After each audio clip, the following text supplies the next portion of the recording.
สมควรแก่เวลา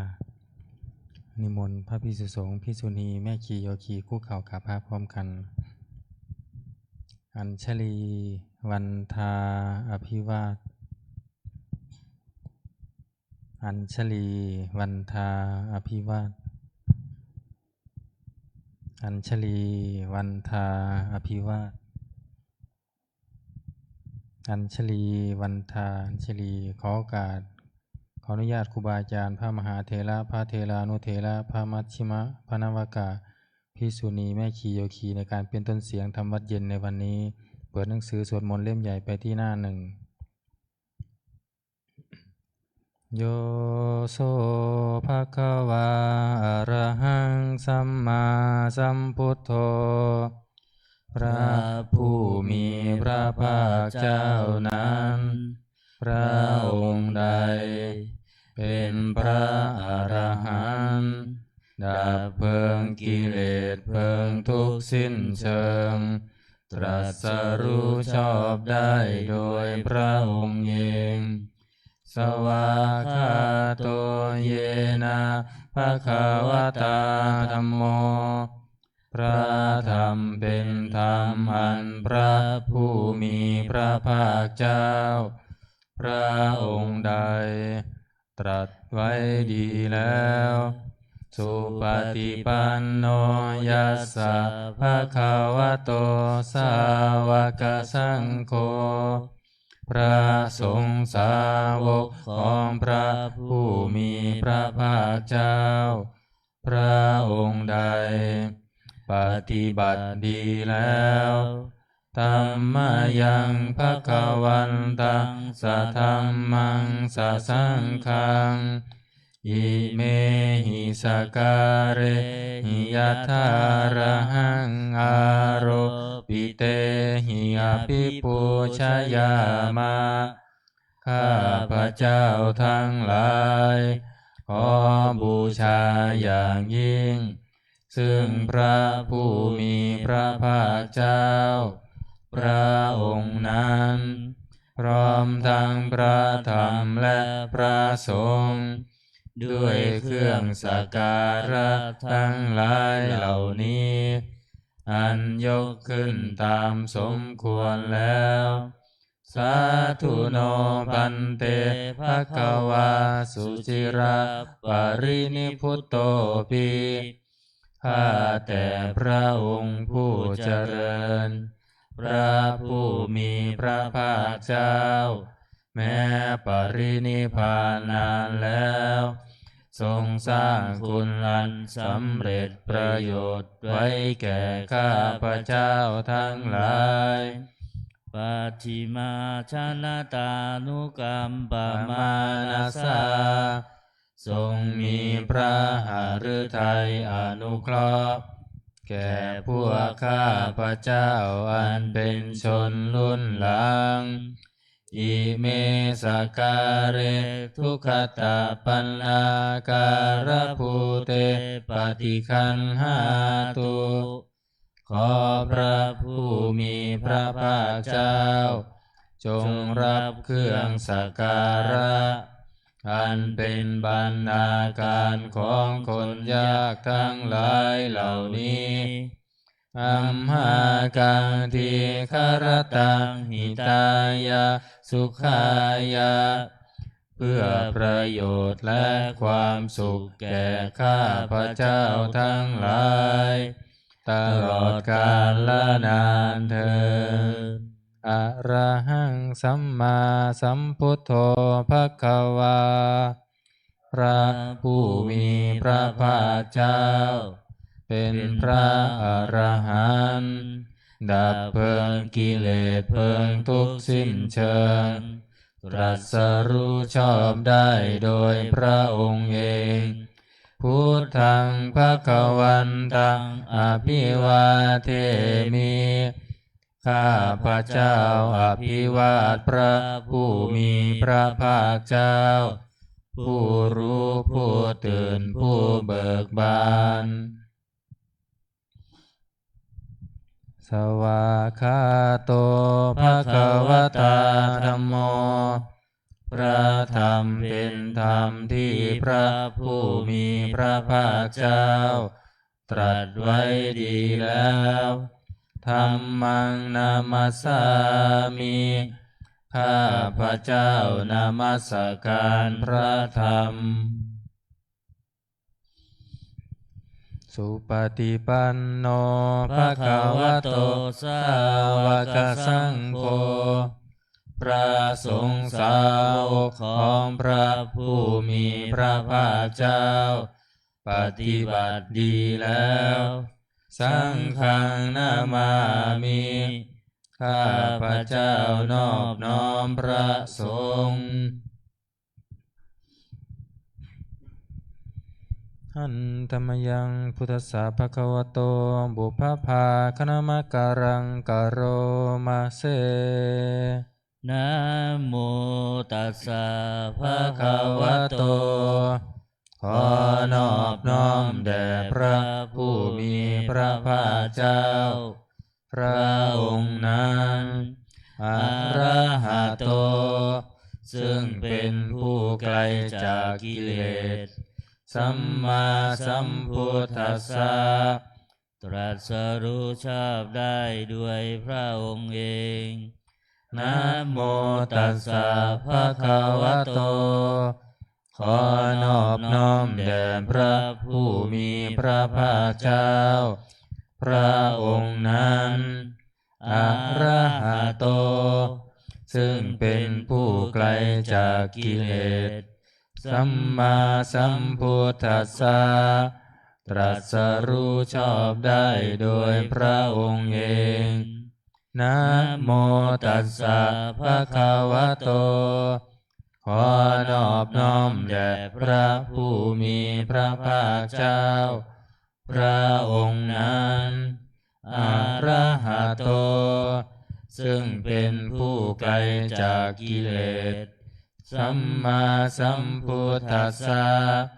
ตรัสรู้ชอบได้โดยพระองค์เองเปิดหนังสือไปที่หน้า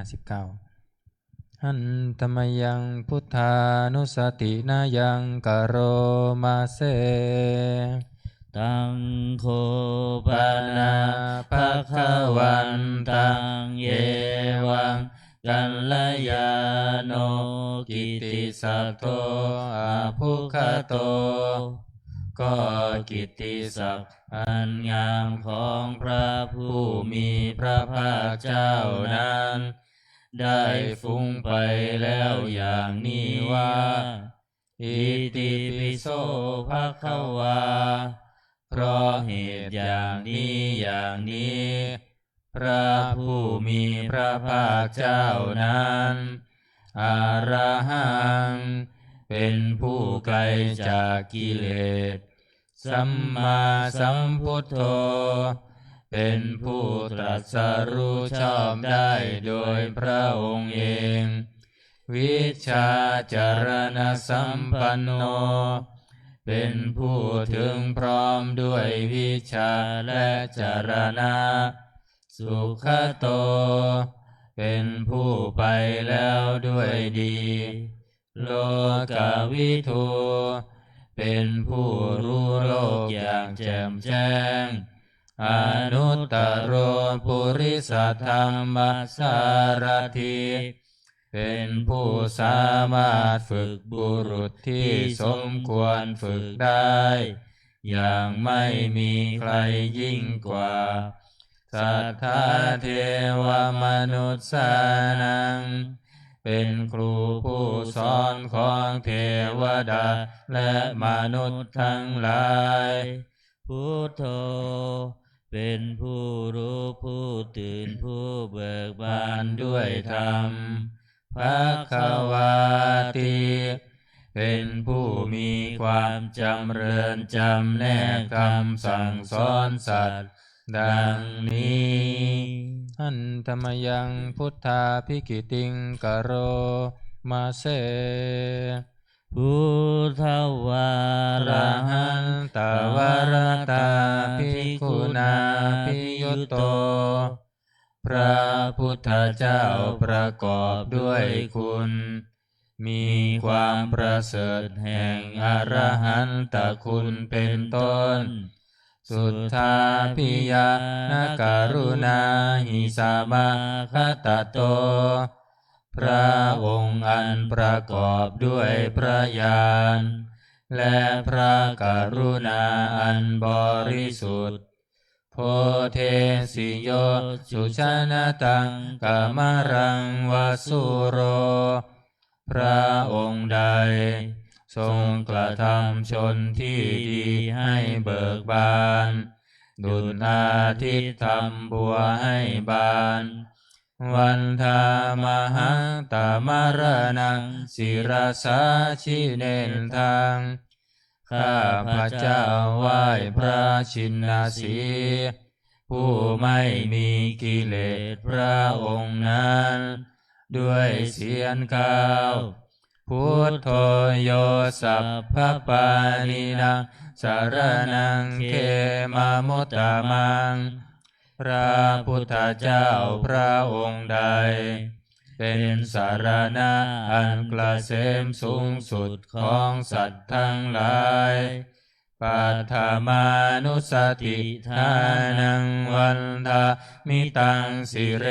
นะหัง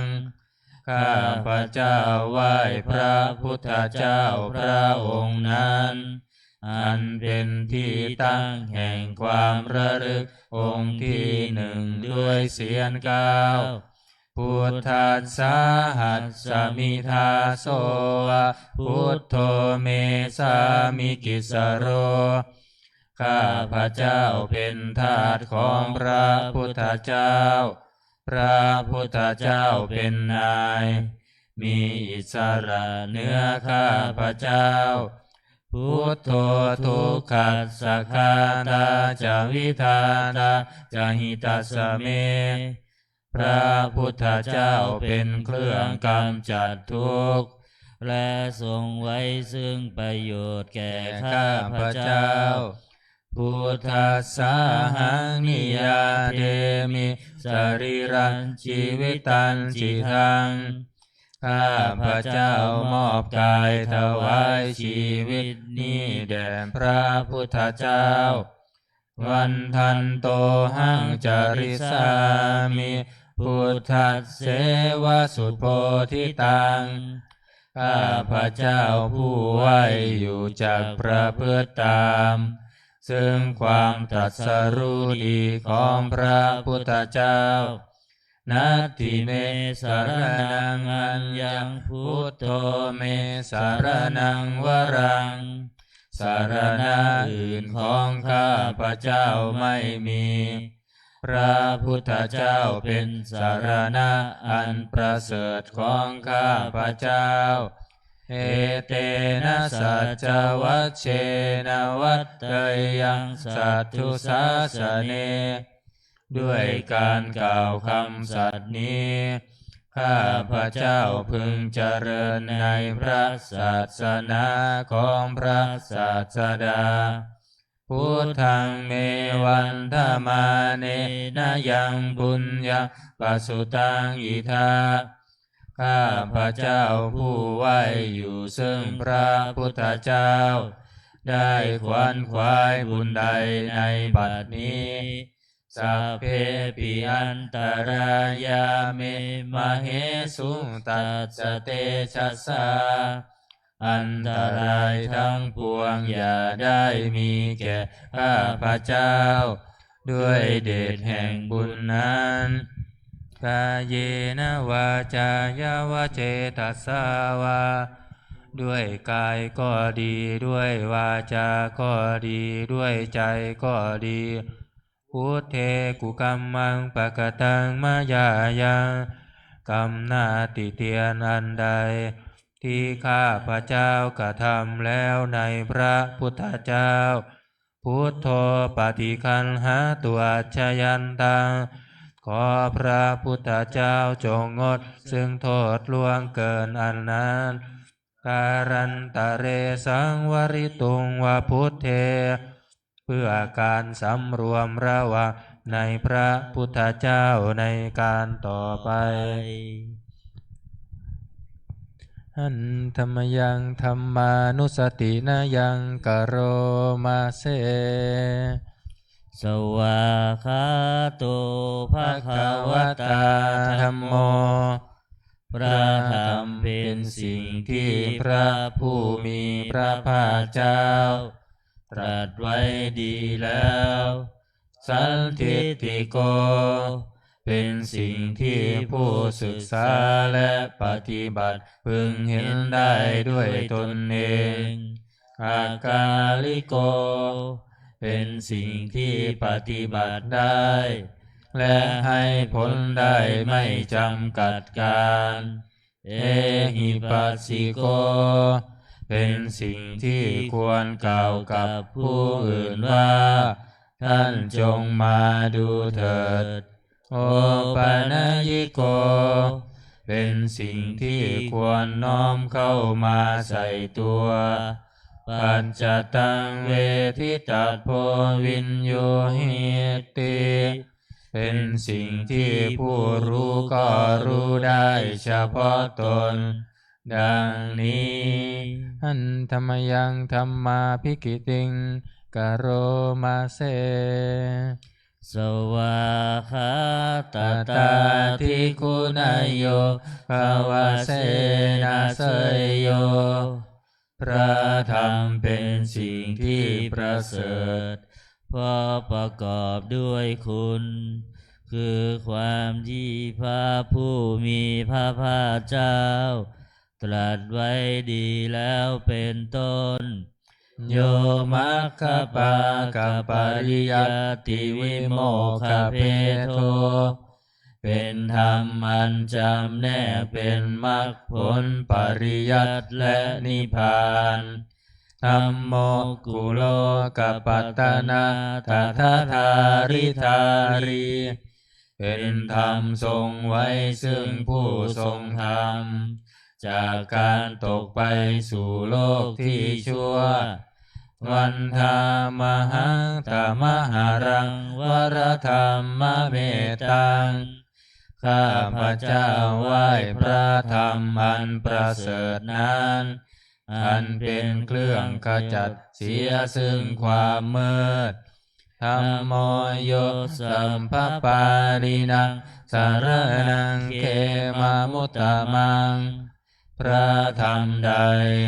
เป็นสารณะอันเกษมสูงสุดของสัตว์ทั้งหลายทุติยานุสติทานังวันทามิตังสิเรนะหังข้าพระเจ้าไหว้พระธรรมนั้นอันเป็นที่ตั้งแห่งความระลึกองค์ที่สองด้วยเสียงกล่าวธัมมัสสาหัสสมิทาโสธัมโมเมสามิกิสโรข้าพระเจ้าเป็นทาสของพระธรรมพระธรรมเป็นนายมีอิสระเหนือข้าพระเจ้าธัมโมทุกขัสสะคาตาจวิธาดาจหิตัสสะเมพระธรรมเป็นเครื่องกำจัดทุกข์และทรงไว้ซึ่งประโยชน์แก่ข้าพระเจ้าธัมมัสสาหังนิยาเทมิสรีรันชีวิตันจิตังข้าพระเจ้ามอบกายถวายชีวิตนี้แด่พระธรรมวันทันโตหังจาริสามิธัมมัสเสวะสุธัมมตังข้าพระเจ้าผู้ไว้อยู่จากพระพฤติตามซึ่งความเป็นธรรมดีของพระธรรมนัตถิเมสารนังอัญญังธัมโมเมสารนังวรังสารณะอื่นของข้าพระเจ้าไม่มีพระธรรมเป็นสารณะอันประเสริฐของข้าพระเจ้าเอเตนะสัจจวัตเจนะวัตตยังสัตถุสาสเนด้วยการกล่าวคำสัตย์นี้ ข้าพระเจ้าพึงเจริญในพระศาสนาของพระศาสดาธัมมังเมวันธมาเนนะยังบุญญาปสุตังอิทาข้าพระเจ้าผู้ไหวอยู่ซึ่งพระธรรมได้ขวนขวายบุญใดในบัดนี้สัพเพปิอันตรายาเมมเหสุงตัสสะเตชัสสะอันตรายทั้งปวงอย่าได้มีแก่ข้าพระเจ้าด้วยเดชแห่งบุญนั้นกายเยนะวาจายาวเจตัสสาวาด้วยกายก็ดีด้วยวาจาก็ดีด้วยใจก็ดีธัมเมกุกัมมังปะกตังมายายังกรรมหน้าติเตียนอันใดที่ข้าพระเจ้ากระทำแล้วในพระธรรมธัมโมปฏิคันหาตัวชยันตังขอพระธรรมจงงดซึ่งโทษล่วงเกินอันนั้นการันตะเรสังวริตุงวธรรมเมเพื่อการสำรวมระวังในพระธรรมในการต่อไปหันธรรมยังสังขานุสตินายังกโรมาเสสุปฏิปันโนภะคะวะโตสาวกสังโฆทรงสาวกของพระผู้มีพระภาคเจ้าปฏิบัติดีแล้วอุชุปฏิปันโนภะคะวะโตสาวกสังโฆทรงสาวกของพระผู้มีพระภาคเจ้าปฏิบัติตรงแล้วญายะปฏิปันโนภะคะวะโตสาวกสังโฆทรงสาวกของพระผู้มีพระภาคเจ้าปฏิบัติเพื่อรู้ธรรมเป็นเครื่องออกจากทุกข์แล้วสามีจิปฏิปันโนภะคะวะโตสาวกสังโฆทรงสาวกของพระผู้มีพระภาคเจ้าปฏิบัติสมควรแล้วยะทิทางได้แก่บุคคลเหล่านี้คือจัตตาริปุริสยุคานิอัตถปุริสบุคลาคู่แห่งบุรุษสี่คู่นับเรียงตัวบุรุษได้8บุรุษเอสะภะคะวะโตสาวกสังโฆนั่นแหละสงฆ์สาวกของพระผู้มีพระภาคเจ้าอาหุนายโย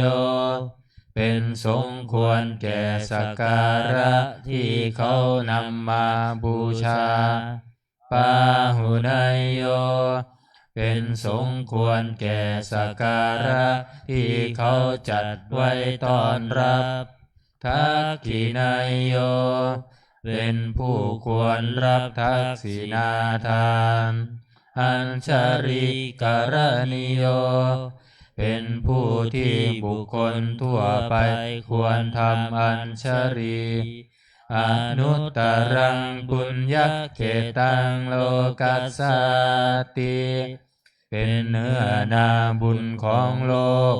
ไม่มีนาบุญอื่นยิ่งกว่าดังนี้หันธรรมยังสังฆาภิกิติงกโรมาเสสัทธัมมโชสุปฏิปัตติคุณาทิยุตโตพระสงฆ์ที่เกิดโดยพระสัทธรรมประกอบด้วยคุณมีความปฏิบัติดีเป็นต้นโยทัพพิโตอริยบุคลาสังฆเสโทเป็นหมู่แห่งพระอริยบุคคลอันประเสริฐ8จำพวกสีราธิธรรมปวาราสยกายจิตโต มีกายและจิตอันอาศัยธรรมมีศีลเป็นต้นอันบวรวันทามหาตามริยานาคนังสุสุทังข้าพระเจ้าไหว้หมู่แห่งพระอริยเจ้าเหล่านั้นอันบริสุทธิ์ด้วยดีสังโฆโยสัมภปานินังสารนังเขมามุตตมังพระสงฆ์หมู่ใดเป็นสารณะอันเกษมสูงสุดของสัตว์ทั้งหลายตาติยานุสติทานังวันทามิตาสิเรนะหังข้าพระเจ้าไหว้พระสงฆ์หมู่นั้นอันเป็นที่ตั้งแห่งความระลึกองค์ที่สามด้วยเสียงก้าวสังฆาสาหัสสมิทาโสวะสังโฆเมสามิกิสโรข้าพระเจ้าเป็นทาสของพระสงฆ์พระสงฆ์เป็นนายมีอิสระเหนือข้าพระเจ้าสังโฆทุกขัสสะคาตาจาวิธาตาจาหิตาสเมพระสงฆ์เป็นเครื่องกำจัดทุกข์และทรงไว้ซึ่งประโยชน์แก่ข้าพระเจ้าสังฆัสสาหังนิยาเทมิสรีรันชีวิตันจิทังข้าพระเจ้ามอบกายถวายชีวิตนี้แด่พระสงฆ์วันทันโตหังจาริสามิสังฆโสปฏิปันนตังข้าพระเจ้าผู้ไว้อยู่จากความพฤติตามซึ่งความปฏิบัติดีของพระสงฆ์นัตถิเมสารนังอัญญังสังโฆเมสารนังวรังสารณะอื่นของข้าพระเจ้าไม่มีพระสงฆ์เป็นสารณะอันประเสริฐของข้าพระเจ้าเอเตนะสัจจวัชเชนะวัตตยังสัทธุสาสเนด้วยการกล่าวคำสัตย์นี้ข้าพระเจ้าพึงเจริญในพระศาสนาของพระศาสดาสังฆังเมวันธมาเนนะยังบุญยังปสุตังอิทาข้าพระเจ้าผู้ไหว้อยู่ซึ่งพระสงฆ์ได้ขวนขวายบุญใดในบัดนี้สัพเพปิอันตรายาเมมาเหสุตัสสะเตชัสสะอันตรายทั้งปวงอย่าได้มีแก่ข้าพระเจ้าด้วยเดชแห่งบุญนั้นกายเยนะวาจายาวเจตัสสาวาด้วยกายก็ดีด้วยวาจาก็ดีด้วยใจก็ดีสังเคกุกัมมังปะกตังมายายังกรรมหน้าติเตียนอันใดที่ข้าพระเจ้ากระทำแล้วในพระสงฆ์สังโฆปฏิคันหาตัวชยันตังขอพระสงฆ์จงงดซึ่งโทษล่วงเกินอันนั้นการันตะเรสังวริตุงวสังเคเพื่อการสำรวมระวังในพระสงฆ์ในการต่อไป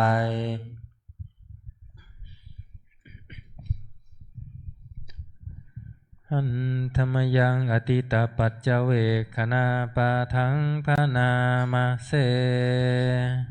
อัจฉมยาอัปปัจจเวคิตวายังจีวรังปริภุตังจีวรใดอันเรานุ่งห่มแล้วไม่ทันพิจารณาในวันนี้ตังยาวะเทวาสิตัสสะปฏิฆาตายะจีวรนั้นเรานุ่งห่มแล้วเพียงเพื่อบำบัดความหนาว อุณหัสสะปฏิฆาดายะเพื่อบำบัดความร้อนดังสมกัสสวาตาตัมปัสสิริงสัพพสัมผัสสานังปฏิฆาดายะ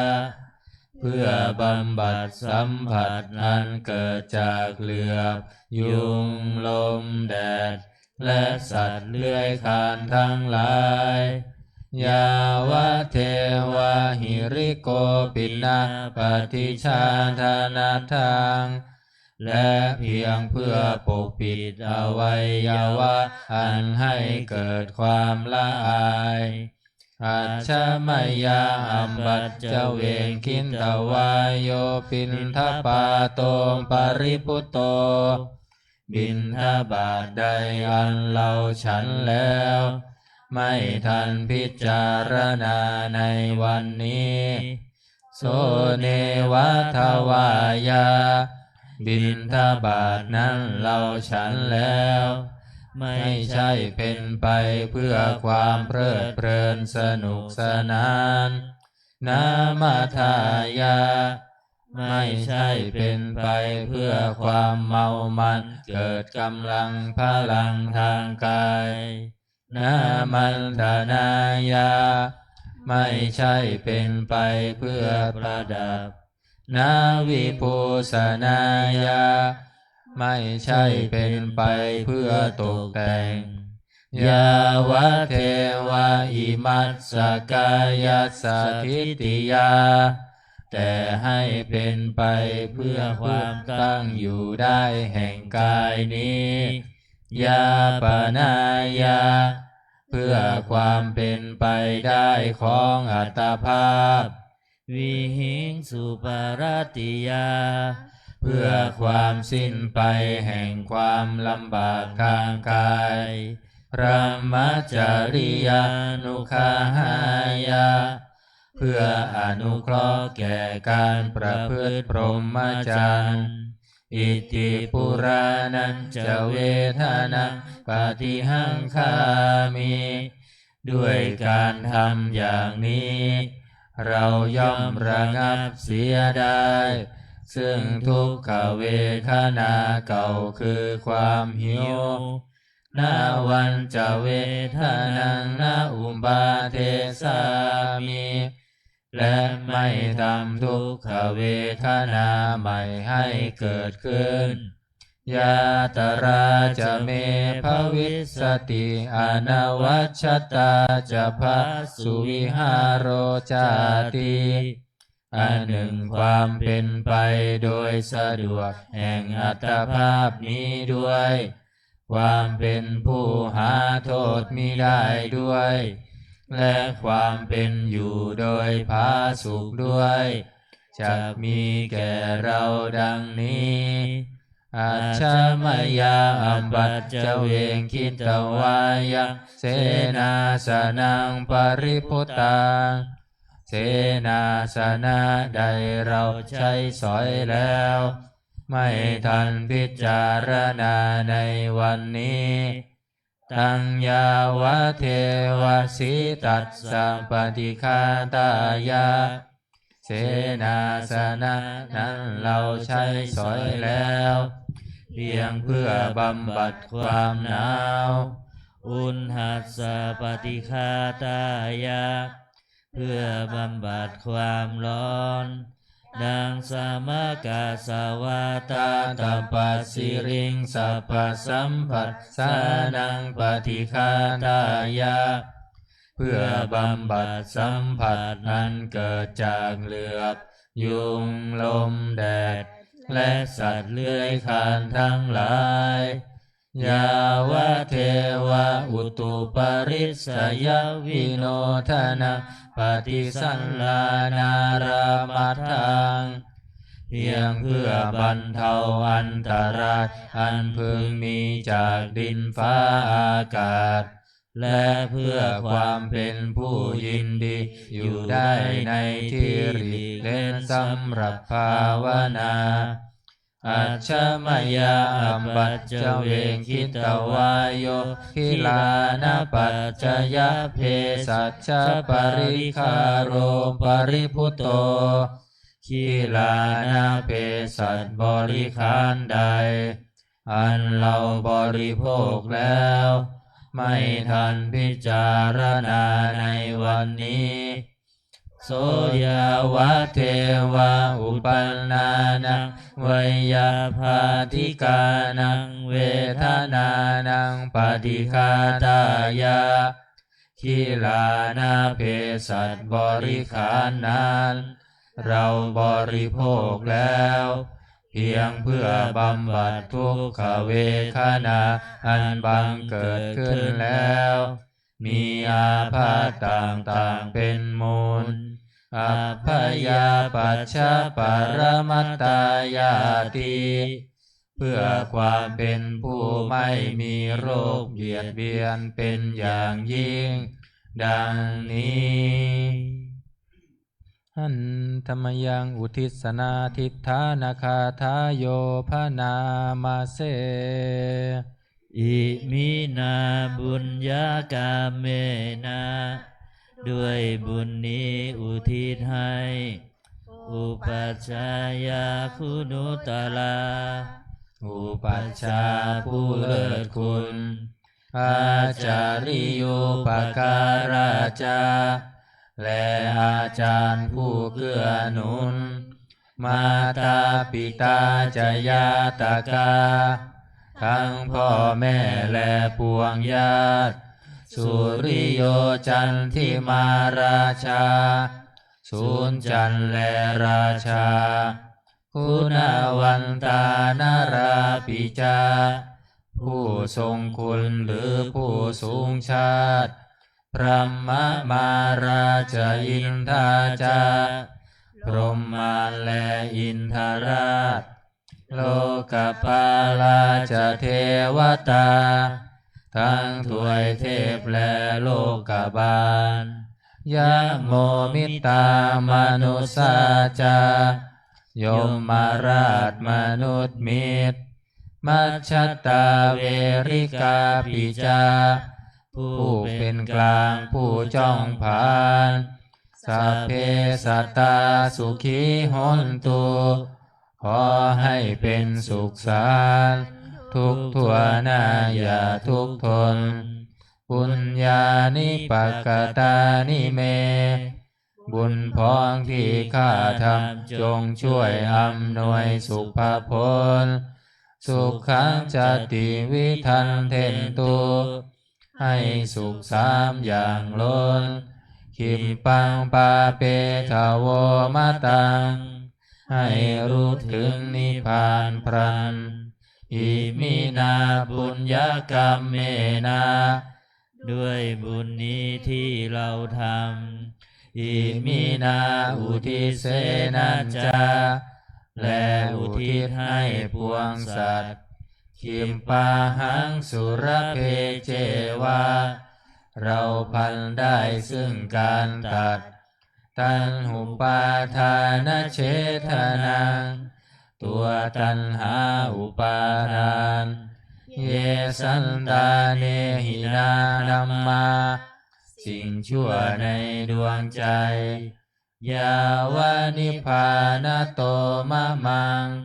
กว่าเราจะถึงนิพพานนัสสันตุสัพพทาเยวา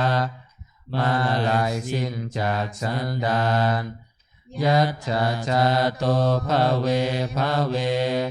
ทุกภพที่เราเกิดอุชุจิตตังสติปัญญามีจิตตรงและสติทั้งปัญญาอันประเสริฐ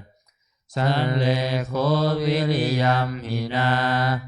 พร้อมทั้งความเพียรเลิศเป็นเครื่องขูดกิเลสหายมาราลพันตุโนกาสังโอกาสอย่าพึงมีแก่หมู่มารสิ้นทั้งหลายกาทุนจาวิริเยสุเมเป็นช่องประทุษร้าย ทำลายล้างความเพียรจมพุทธาธิปาวโรนาโทพระพุทธผู้บวรนาถธัมโมนาโทวรุตตโม